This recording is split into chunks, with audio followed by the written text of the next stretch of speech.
ವಿಶ್ವನಾಥ ದತ್ತ ಅವರು ಮರಣ ಹೊಂದಿದ್ರಿಂದಾಗಿ ಮನೆಯಲ್ಲಿ ಈಗ ಬಡತನ ಆಯ್ತಾ. ಮನೆಯಲ್ಲಿ ಬಡತನ, ಊಟ ತಿಂಡಿ ಮಾಡೋದಕ್ಕೂ ಅವ್ರಿಗೆ ಆಗ್ತಾ ಇಲ್ಲ. ಒಂದೇ ನಿಮಿಷ, ಏನೂ ಇಲ್ಲ. ಈಗ ಏನ್ ಮಾಡ್ಬೇಕು? ಯಾರು ನೋಡ್ಕೋಬೇಕು ಮನೇನ?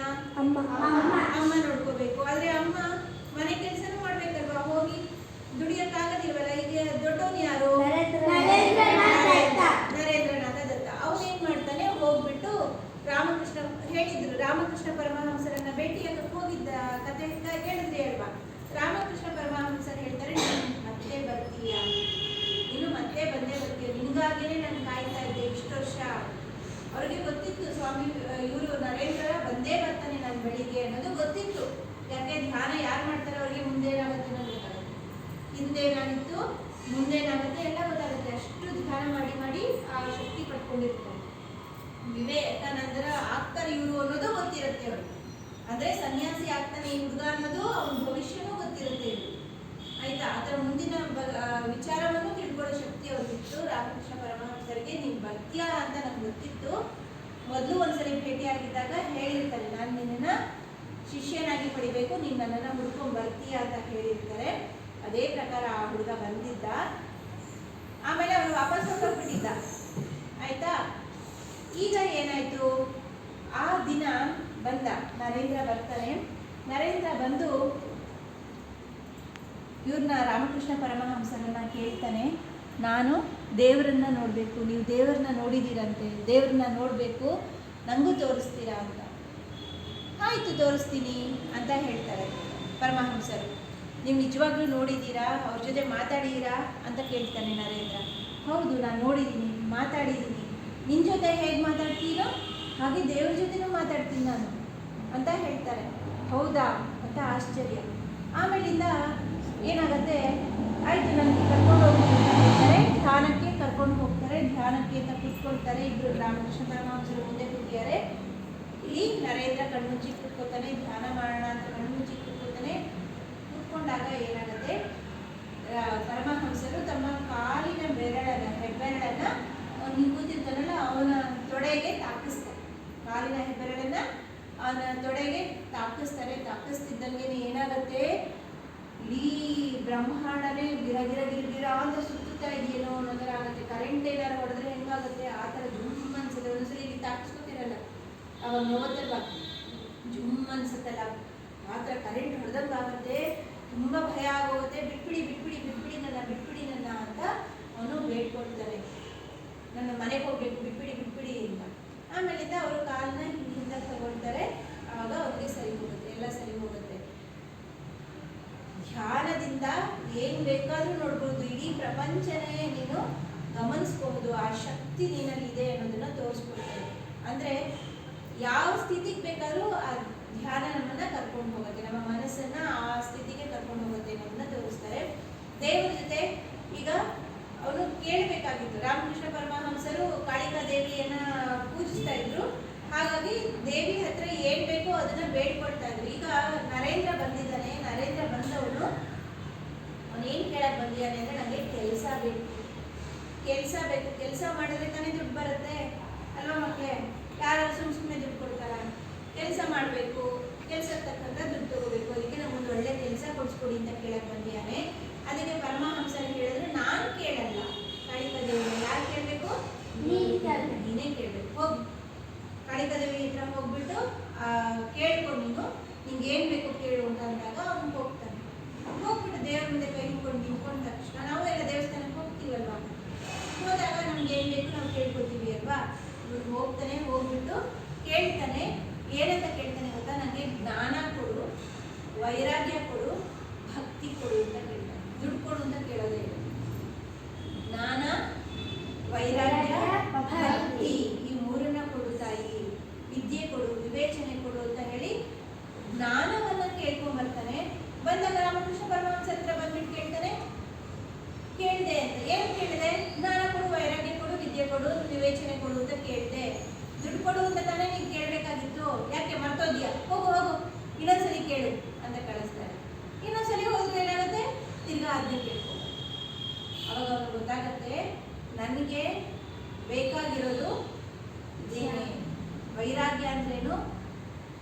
ಮನೆನ ಬಿಟ್ಬಿಡ್ಬೇಕು, ಅಪ್ಪ ಅಮ್ಮ ಎಲ್ಲಾನು ಬಿಟ್ಟು ಇಲ್ಲಿ ವಿದ್ಯೆ ಕಲೀಲಿಕ್ಕಾಗಿ ಅವನು ಪರಮಹಂಸರ ಹತ್ರ ಸೇರ್ಕೋಬೇಕಾಗಿತ್ತು. ಯಾಕೆ? ಜ್ಞಾನವನ್ನ ಸಂಪಾದನೆ ಮಾಡಬೇಕಾಗಿತ್ತು. ಹಾಗಾಗಿ ಅವನ ಮನಸ್ಸಿನಲ್ಲಿ ಅದಿತ್ತು, ಬಾಯಲ್ಲಿ ಬೇರೆ ಇತ್ತು, ಮನಸ್ಸಿನಲ್ಲಿ ಬೇರೆ ಇತ್ತು. ಆ ದೇವ್ರ ಮುಂದೆ ನಿಂತಾಗ ಅವ್ರ ಮನಸ್ಸಿನಲ್ಲಿ ನಿಂತು ಅದೇ ಬರ್ತಾ ಇತ್ತು, ನಿನಗೆ ಬೇಕಾಗಿರೋದು ಇದೇನೆ, ಹಾಗಾಗಿ ಅದನ್ನೇ ಕೇಳ್ತಾ ಇದೀಯಾ, ನಿನಗೆ ಜ್ಞಾನವನ್ನ ವಿಧಿಯನ್ನ ನಾನು ಹೇಳ್ಕೊಡ್ತೀನಿ, ನನ್ನ ಹತ್ರ ಶಿಷ್ಯನಾಗಿ ಬಾ. ನಿಮ್ಮ ಅಮ್ಮನಿಗೆ ನಿನ್ನ ಮನೆಯಲ್ಲಿ ಕುಟುಂಬದಲ್ಲಿ ಯಾರೆಲ್ಲ ಇದ್ದಾರೆ, ತಮ್ಮ ತಂಗಿ ಯಾರೆಲ್ಲ ಇದ್ದಾರೆ, ಅವ್ರಿಗೆಲ್ಲರಿಗೂ ಒಳ್ಳೇದಾಗಲಿ, ಅವ್ರಿಗೆ ಬೇರೆ ವ್ಯವಸ್ಥೆ ಮಾಡಿಸ್ತೀವಿ ಅಂತ ಹೇಳಿ ನರೇಂದ್ರನನ್ನ ಕರೆಸ್ಕೊಳ್ತಾರೆ. ನರೇಂದ್ರ ಅಲ್ಲಿಂದ ಮುಂದಕ್ಕೆ ಮಕ್ಕಳೇ ಸನ್ಯಾಸಿ ಜೀವನವನ್ನ ನಡೆಸ್ತಾನೆ, ವೀರ ಸನ್ಯಾಸಿ ಆಗ್ತಾನೆ ಅವನು. ಆಮೇಲಿಂದ ಹೇಳಿದ್ರಲ್ಲ ಯಾರು ಇವರು, ಕೃಷ್ಣ ಪರಮಹಂಸರ ಶಾರದಾ ದೇವಿ ಮಾತೆ, ಶಾರದಾ ದೇವಿ ತಾಯಿಯವರು. ಅವರು ಅಲ್ಲಿಂದ ಸ್ವಾಮಿ ವಿವೇಕಾನಂದರು ನರೇಂದ್ರನಾಥ ದತ್ತ ಏನಾಗ್ತಾರೆ, ಸನ್ಯಾಸಿ ಜೀವನವನ್ನ ಮಾಡೋದಕ್ಕೆ ಶುರು ಮಾಡ್ತಾರೆ. ವಾರಣಾಸಿಗೆ ಹೋದಾಗ ನಡೆಯುವಂತಹ ಕಥೆ ಏನ್ ಕಾಣಿಸ್ತಾ ಇದೆ ನಿಮ್ಗೆ? ಕೋತಿಗಳು ಕಾಣಿಸ್ತಾ ಇದೆಯಾ? ಕೋತಿಗಳು ಏನ್ ಮಾಡುತ್ತೆ, ಇವರು ಒಂದ್ಸಲಿ ವಾರಣಾಸಿ ಕಾಶಿಗೆ ಹೋದಾಗ ಕೋತಿಗಳೆಲ್ಲ ಅಟ್ಯಾಕ್ ಮಾಡೋದಕ್ಕೆ ಬರುತ್ತೆ. ಇವ್ರು ಓಡ್ತಾ ಇರ್ತಾರೆ, ಹೆದರ್ಕೊಂಡು ಓಡ್ತಾ ಇರ್ತಾರೆ. ಕೋತಿಗಳು ಕೂಡ ಏನ್ ಮಾಡ್ತಾ ಇರ್ತೀವಿ, ಹಿಂದೆ ಓಡ್ತಾ ಇರುತ್ತೆ, ಅಟ್ಟಿಸ್ಕೊಂಡ್ ಬರ್ತಾ ಇರುತ್ತೆ. ಒಂದ್ಸಲಿ ಆಗತ್ತಲ್ವ, ನಾವು ಓಡಿದ್ರೆ ನಾಯಿನ ಹಿಂದೆ ಓಡಿಸ್ಕೊಂಡ್ ಬರ್ತೀವ, ಹಾಗೆ ಕೋತಿಗಳು ಅಟ್ಟಿಸ್ಕೊಂಡ್ ಬರ್ತಾರೆ. ಅವಾಗ ಒಬ್ರು ಹೇಳ್ತಾರೆ ಅಲ್ಲಿ ಇದ್ದವರು, ಹೆದರ್ಕೋಬೇಡ, ಕೈಯಲ್ಲಿ ಕೋಲಿದೆ ತಾನೆ, ಹಿಡ್ಕೋ, ತಿರುಗಿ ನಿಲ್ಲು, ಹೆದರ್ಸು, ಓಡೋಗುತ್ತೆ. ಹಾಗೆ ಮಾಡ್ತಾರೆ. ಹೆದರ್ಕೊಂಡು ಬೆನ್ನು ತೋರಿಸಿ ಓಡ್ತಾ ಇದ್ದವರು ತಿರುಗಿ ನಿಲ್ತಾರೆ, ಕೈಯಲ್ಲಿ ಕೋಲ್ನ ಹಿಂಗಿಡುತ್ತಿರ್ತಾರೆ. ಕೋತಿಗಳೆಲ್ಲ ಏನ್ ಮಾಡ್ತವೆ, ಹೆದರ್ಕೊಂಡು ಓಡೋಡ್ತಾರೆ. ಇದರ ಅರ್ಥ ಏನು, ಈ ಘಟನೆಯ ಅರ್ಥ ಏನು ಅಂತಂದ್ರೆ, ಕಷ್ಟಗಳು ಕೂಡ ಜೀವನದಲ್ಲಿ ನಮ್ಗೆ ಹಾಗೆ ಬರುತ್ತೆ. ನೀವೆಲ್ಲ ಇವಾಗ ಆರಾಮಾಗಿದ್ದಂಗೆ ಇರಕ್ ಆಗೋದಿಲ್ಲ.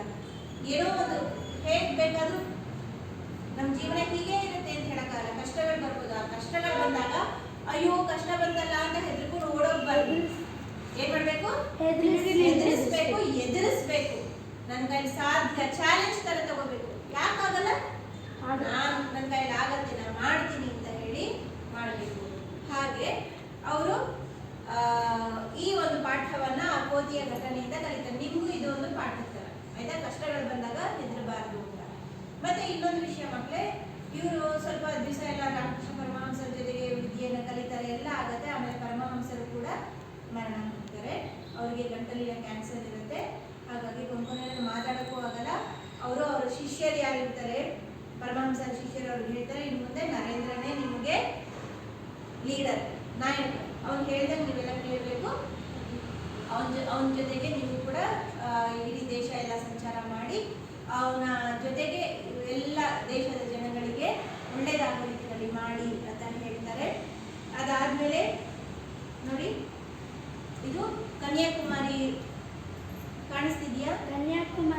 ಕನ್ಯಾಕುಮಾರಿನಲ್ಲಿ ಒಂದು ಸಮುದ್ರ, ಆ ಸಮುದ್ರದಲ್ಲಿ ಒಂದು ಬಂಡೆ ಇರುತ್ತೆ.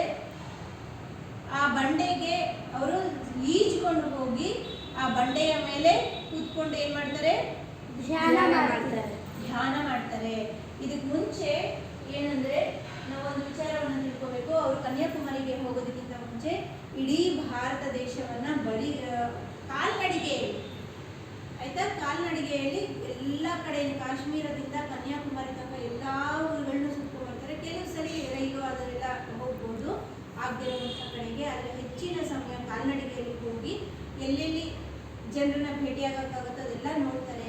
ಭೇಟಿಯಾದಾಗ ಅವರಿಗೆ ಜನ ತುಂಬ ಕಷ್ಟದಲ್ಲಿದ್ದಾರೆ ಅನ್ನೋದು ಗೊತ್ತಾಗುತ್ತೆ, ತುಂಬ ಬೇಜಾರಾಗುತ್ತೆ. ಜನ ಎಲ್ಲ ಬಡತನದಲ್ಲಿದ್ದಾರೆ, ದುಃಖದಲ್ಲಿದ್ದಾರೆ, ಕಾಯಿಲೆಗಳಿದೆ, ಕಷ್ಟಪಡ್ತಿದ್ದಾರೆ ಅನ್ನೋದು ಗೊತ್ತಾಗುತ್ತೆ. ಕನ್ಯಾಕುಮಾರಿಗೆ ಬರೋದಕ್ಕಿಂತ ಮುಂಚೆ ಅವರು ಖೇತ್ರಿಯ ರಾಜ, ಇದನ್ನು ಬಿಟ್ಕೊಳ್ಳಿ, ಖೇತ್ರಿಯ ಮಹಾರಾಜನ ಭೇಟಿಯಾಗ್ತಾರೆ. ಆ ಖೇತ್ರಿಯ ಮಹಾರಾಜ ಸ್ವಾಮಿ ವಿವೇಕಾನಂದ ಅನ್ನೋ ಹೆಸರನ್ನ ಅವರೇ ಕೊಡೋದು, ಅಜಿತ್ ಸಿಂಗ್. ಏನೋ ಹೆಸರು? ಅಜಿತ್ ಸಿಂಗ್ ಖೇತ್ರಿಯ ಮಹಾರಾಜ. ಅವರು ನರೇಂದ್ರನಿಗೆ ಹೆಸರಿಗೆ ಬದಲಾಗಿ ಯಾವ ಹೆಸರು ಕೊಡ್ತಾರೆ? ವಿವೇಕಾನಂದ ಅಂತ ಹೆಸರು ಕೊಟ್ಟು ಕೇಸರಿ ಬಣ್ಣದ ಬಟ್ಟೆಯನ್ನ ಅವನಿಗೆ ಕೊಡ್ತಾರೆ. ಆಮೇಲಿಂದ ಅವನು ಕನ್ಯಾಕುಮಾರಿಗೆ ಬಂದು ಅಲ್ಲಿ ಡಿಸೆಂಬರ್ 25ನೇ ತಾರೀಕು ಆ ಬಂಡೆ ಮೇಲೆ ಕೂತ್ಕೊಳ್ಳೋದು. 25, 26, 27 3 ದಿವಸ ತಿಂಡಿ ಇಲ್ಲ, ಏನಿಲ್ಲ, ಅಲ್ಲೇ ಕೂತು ತಪಸ್ಸನ್ನ ಮಾಡಿ ಅವಾಗ ಅವ್ರಿಗೆ ಜ್ಞಾನೋದಯ ಆಗುತ್ತೆ. ನಾವು ಯಾವಾಗ ತಪಸ್ಸನ್ನ ಡೀಪಾಗಿ ಮಾಡ್ತೀವಿ ಅವಾಗ ಆ ದೇವರು ಏನು ಹೇಳಬೇಕು ಅಂತಾನೆ ಆ ಶಕ್ತಿಯನ್ನೆಲ್ಲ ಕೊಡ್ತಾನೆ. ನಿನ್ಗಾಗತ್ತೆ, ನೀನು ಹೋಗು, ನಿನ್ನಿಂದ ಸಾಧ್ಯ, ಜ್ಞಾನೋದಯ ಆಗಿದೆ ಅಂತ ಒಂದು ಬೆಳಕು ಮೂಡುತ್ತೆ. ಆ ಬೆಳಕಿನ ಪ್ರಕಾರವಾಗಿ ಅವ್ರಿಗೆ ಜ್ಞಾನೋದಯ ಏನಾಗುತ್ತೆ ಅಂತಂದ್ರೆ, ನಮ್ಮ ಯುವಕರು ಏನಿದ್ದಾರೆ ದೇಶದಲ್ಲಿ ಅವರೆಲ್ಲರಿಗೂ ನಾವು ಎಜುಕೇಟ್ ಮಾಡ್ತೀವಿ. ಇಂಥ ಪುರಾಣಿಗಳಿಗೆ ಒಳ್ಳೊಳ್ಳೆ ವಿಚಾರಗಳನ್ನ ತಿಳಿಸ್ಕೊಟ್ರೆ ಅವರು ಸಾವಿರಾರು ಜನಕ್ಕೆ ಹೇಳ್ಬೋದು ಅಲ್ವಾ. ಅವರು ಎಲ್ಲರಿಗೂ ಒಳ್ಳೇದಾಗುತ್ತಲ್ಲ ಮಾಡ್ತಾರೆ, ಹೋಗು ಅಂತ ಕಳಿಸ್ಕೊಡ್ ಒಂದು ಜ್ಞಾನೋದಯ ಆಗುತ್ತೆ. ಅದೇನೇ ಅದು. ಅದಾದ್ಮೇಲೆ ಅವ್ರ ಕನಸಿನಲ್ಲಿ ಗುರುಗಳು ಬರ್ತಾರೆ. ಕನಸಿನಲ್ಲಿ ರಾಮಕೃಷ್ಣ ಪರಮಹಂಸರು ಬಂದು ಹೇಳ್ತಾರೆ, ಇಂಡಿಯಾ ಅಷ್ಟೇ ಅಲ್ಲ, ನೀ ಎಲ್ಲಿಗೆ ಹೋಗ್ಬೇಕು ಇವಾಗ? ಬೇರೆ ದೇಶಕ್ಕೆ ಹೋಗ್ಬೇಕು, ಅಮೇರಿಕಾಗೆ ಹೋಗ್ಬೇಕು. ಅಮೇರಿಕಾದ ಚಿಕಾಗೋನಲ್ಲಿ ವಿಶ್ವ ಧರ್ಮ ಸಮ್ಮೇಳನ ನಡೀತಾ ಇದೆ, ಅಲ್ಲಿಗೆ ಹೋಗ್ಬೇಕು. ಅಲ್ಲಿ ಹೋದಾಗ ಇವ್ರಿಗೂ ಕೂಡ ಮಾತಾಡೋದಕ್ಕೆ ಅವಕಾಶ ಇರುತ್ತೆ. ಬೇರೆ ಬೇರೆ ದೇಶಗಳಿಂದ ಎಲ್ಲರೂ ಬಂದಿರ್ತಾರೆ. ಅಲ್ಲಿ ಅವರು ಒಂದು ಮಾತನ್ನ ಹೇಳ್ತಾರೆ. ಎಲ್ಲರೂ ಸಾಮಾನ್ಯವಾಗಿ ಲೇಡೀಸ್ ಅಂಡ್ ಜೆಂಟಲ್ಮನ್ ಅಂತ ಶುರು ಮಾಡ್ತಾರೆ ಭಾಷಣ. ಇವರೇನಂತ ವೆರಿ ಗುಡ್, ಅಮೇರಿಕಾದ ನನ್ನ ಸಹೋದರ ಸಹೋದರಿಯರೇ ಅಂತ ಹೇಳಿದಾಗ ಏನಾಗುತ್ತೆ? ಅವರು ಎಲ್ಲರೂ ಎದ್ದೋಗ್ತಿರ್ತಾರೆ, ಆಶ್ಚರ್ಯ ಆಗುತ್ತೆ. ಅವ್ರು ಹೇಳುತ್ತೆ, ಏನ್ ಮಾಡ್ತಾರೆ? ಚಪ್ಪಾಳೆ ತಟ್ತಾರೆ. ಎಷ್ಟು ನಿಮಿಷ ತನಕ? 5 ನಿಮಿಷ. ಹೇಗೆ ತೋರಿಸಿ?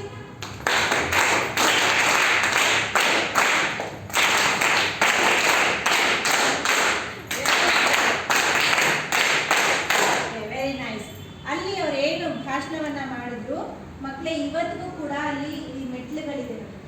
ಆ ಮೆಟ್ಲ ಮೇಲೆ ಅವರು ಮಾತಾಡಿದ್ದೆಲ್ಲ ಫಸ್ಟ್ ಅದರಲ್ಲಿ ಅಮೇರಿಕಾದ ಸೋದರ ಸೋದರಿಯರೇ ಆ ಥರ ಶುರು ಮಾಡೋದಲ್ವ, ಹಾಗೆ ಅವ್ರ ಭಾಷಣನೆಲ್ಲನೂ ಅಲ್ಲಿ ಮೆಟ್ಲಿನ ಮೇಲೆ ಇವತ್ತು ಇದೆ. ನಾವು ಹೋದ್ರೆ ಕಾಣುತ್ತೆ ಅಮೇರಿಕಾದಲ್ಲಿ. ನೀವು ಹೋದಾಗ ನೋಡ್ತೀರಾ? ಆಮೇಲೆ ಅಲ್ಲೊಂದು ರಸ್ತೆ ಇದೆ. ಆ ರಸ್ತೆಗೆ ಏನಂತ ಹೆಸರಿಟ್ಟಿದ್ದಾರೆ? ಸ್ವಾಮಿ ವಿವೇಕಾನಂದ ಮಾರ್ಗ ಅಂತ ಹೇಳಿ ಒಂದು ರಸ್ತೆಗೆ ಹೆಸರಿಟ್ಟಿದ್ದಾರೆ. ಎಷ್ಟು ಪ್ರೌಡ್ ಅಲ್ವಾ? ನಮ್ಮ ದೇಶದ ವ್ಯಕ್ತಿಯ ಹೆಸರನ್ನ ಅಲ್ಲಿ ಇಟ್ಟಿದ್ದಾರೆ ಅಲ್ವಾ?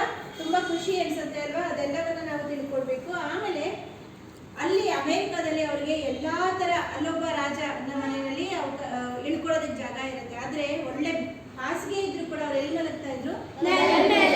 ಯಾಕೆ ಅಂದ್ರೆ ಭಾರತದಲ್ಲಿ ಜನ ಹೇಗಿದ್ರು? ಮಲಗ್ತಾ ಇದ್ರು, ಜೊತೆಗೆ ಬಡತನ ಇತ್ತು ಅಲ್ವಾ?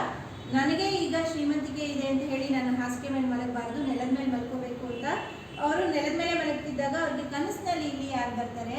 ಅವ್ರ ಅಪ್ಪ ಅಮ್ಮ ಬಂದು ಹೇಳ್ತಾರೆ, ನೀನು ಇದೆಲ್ಲ ನಿನ್ನ ದೇಶ. ನಿನ್ನ ದೇಶ ಯಾವುದು? ಜೋರಾಗಿ ಹೇಳಿ, ಯಾವುದು? ಭಾರತಕ್ಕೆ ಹೋಗ್ಬೇಕು ನೀನು. ಇಲ್ಲಿ ಯಾಕಿದೀಯಾ? ಇಲ್ಲೇ ಯಾಕಿದೀಯಾ? ಹೋಗು, ಅಲ್ಲಿರೋ ಜನಕ್ಕೆ ನೀನು ಪ್ರಚಾರ ಮಾಡಬೇಕು, ಅವ್ರಿಗೆ ನೀನು ಒಳ್ಳೇದನ್ನ ಮಾಡಬೇಕು, ಹೋಗು ಅಂತ ಹೇಳಿ ಕಳಿಸ್ಕೊಡ್ತಾರೆ. ಓಕೆ. ಅವರು ವಿವೇಕಾನಂದರು ಇಲ್ಲಿಗೆ ಬಂದಾಗ, ಭಾರತಕ್ಕೆ ಬಂದ ಮೇಲೆ ರಾಮಕೃಷ್ಣ ಮಠವನ್ನ, ರಾಮಕೃಷ್ಣ ಮಿಷನ್ ಇವಾಗೂ ಎಲ್ಲ ಕಡೆ ಇರುತ್ತೆ ರಾಮಕೃಷ್ಣ ಮಠ, ನೋಡಿರಾ? ರಾಮಕೃಷ್ಣ ಮಠವನ್ನ ಸ್ಥಾಪನೆಯನ್ನ ಮಾಡಿ ಅಲ್ಲಿ ಎಲ್ಲ ಶಿಷ್ಯರನ್ನ ಸೇರಿಸಿಕೊಂಡು ಅವ್ರಿಗೆ ಪಾಠ ಪ್ರವಚನವನ್ನ ಮಾಡಿ ಅವ್ರಿಗೆ ವೇದಾಂತ, ಉಪನಿಷತ್ತು ಎಲ್ಲ ವಿಚಾರಗಳನ್ನ ತಿಳಿಸಿ ನಮ್ಮ ದೇಶದ ಕೀರ್ತಿಯನ್ನ ಅಮೆರಿಕಾದಲ್ಲಿ ಬೆಳಗಿದ್ದಷ್ಟೇ ಅಲ್ಲದೆ ಇಲ್ಲೂ ಕೂಡ ಅದನ್ನ ಬೆಳಗಿಸ್ತಾರೆ. ಕೊನೆಯಲ್ಲಿ ಎಲ್ಲ ಆಗುತ್ತೆ, ಇಡೀ ಭಾರತವನ್ನ ಸುತ್ತಿ ಬರ್ತಾರೆ. ಎಲ್ಲ ಆದಾಗ ಒಂದು ದಿವಸ ಅವ್ರಿಗನ್ಸುತ್ತೆ, ಸಾಕು, ಇನ್ನು ನನ್ನ ಕೆಲಸವನ್ನ ನನ್ನ ಸ್ನೇಹಿತರು ಮಾಡ್ಕೊಂಡು ಹೋಗ್ಲಿ, ಶಿಷ್ಯರು ಮಾಡ್ಕೊಂಡು ಹೋಗ್ಲಿ ಅಂತ ಹೇಳಿ ಸುಸ್ತಾಗ್ಬಿಟ್ಟಿರುತ್ತೆ. ಅವಾಗ ಅವ್ರಿಗೆ ವಯಸ್ಸು 39 ವರ್ಷ ಆಗಿರುತ್ತೆ. 39 ವರ್ಷದ ಯುವಕ. ಆಗ ಅವರು ಸಂಜೆ 7 ಗಂಟೆಗೆ ಧ್ಯಾನಕ್ಕೆ ಅಂತ ಕೂತ್ಕೊಳ್ಳೋದಕ್ಕಿಂತ ಮುಂಚೆ ಅವನ ಸ್ನೇಹಿತನನ್ನ ಕರೆದು ಹೇಳ್ತಾರೆ, ಇನ್ನು ಮುಂದೆ ನೀನು ಪ್ರಶಾಂತ, ಅವನ ಹೆಸರು, ಇನ್ನು ಮುಂದೆ ನೀನು ನೋಡ್ಕೋ, ನನಗೆ ಸಾಕಾಯ್ತು ಅಂತ ಹೇಳಿ ಧ್ಯಾನವನ್ನ ಮಾಡ್ತಾನೆ ತಮ್ಮ ಪ್ರಾಣವನ್ನ ಬಿಟ್ಬಿಡ್ತಾರೆ. ತಮ್ಮ ಪ್ರಾಣವನ್ನ ತ್ಯಾಗ ಮಾಡ್ತಾರೆ. ಧ್ಯಾನ ಸ್ಥಿತಿಯಲ್ಲಿದ್ದಾಗಲೇ ಅವರು ಪ್ರಾಣವನ್ನ ತ್ಯಾಗ ಮಾಡ್ತಾರೆ. ಅವರು ಇಡೀ ವಿಶ್ವಕ್ಕೆ ಒಂದು ಘೋಷಣೆಯನ್ನ ಕೊಟ್ಟಿದ್ದಾರೆ.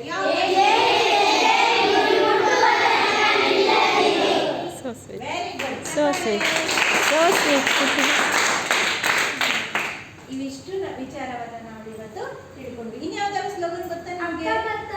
ಇಂಗ್ಲಿಷ್ ಒಂದು ಇದು ಮಾಡಿದ್ದಾರೆ very good. A sound Very good. Very good. Very good. Very good. ಇನ್ನೇನ್ ಗೊತ್ತು? ವಿವೇಕಾನಂದರ ಬಗ್ಗೆ ಇನ್ನೇನಾದ್ರು ಗೊತ್ತಿದ್ಯಾ? ಅವರಿಗೆ ಚಹಾ ಅಂದ್ರೆ ತುಂಬಾ ಇಷ್ಟ ಆಗ್ತಿತ್ತು. ಹಾ? ಅವಾಗ ಅವ್ರು ಒಂದು ಟ್ರೈನ್ ಭಾಷಣ ಮಾಡ್ಬೇಕಂತ ಅಮೆರಿಕಕ್ಕೆ ಹೋಗ್ತಾ ಇದ್ರು. ಅವಾಗ ಬಳೆ ಬಾಲು ವಾಚ್ ಹಾಕೊಂಡಿದ್ರು. ಅವ್ರ ಕೈ ವಾಚ್ ನೋಡಿ ಹೆಂಗಸ್ರೆಲ್ಲ ಅವ್ರ ಜೊತೆನೆ ಈ ವಾಚ್ ನನಗೆ ಕೊಡಬೇಕು, ಇಲ್ಲಾಂದ್ರೆ ಪೊಲೀಸರಿಗೆ ಹೇಳ್ತೀನಿ ಅಂತ ಅಂತಿದ್ರು. ಮತ್ತು ಅವರು ಅದು ವಿದ್ಯಾಭ್ಯಾಸದಲ್ಲಿ ಪ್ರಥಮ ಭಾರಿ ಆಗಿದ್ರು. ರ್ಯಾಂಕ್ ಪಡಿತಾ ಇದ್ರು, ಪ್ರಥಮ ಶ್ರೇಣಿಯಲ್ಲಿ ಇರ್ತಿದ್ರು, ಚೆನ್ನಾಗಿ ಓದ್ತಾ ಇದ್ರು. ವೆರಿ ಗುಡ್ ಮಕ್ಕಳೇ, ಇಷ್ಟ ಆಯ್ತಾ?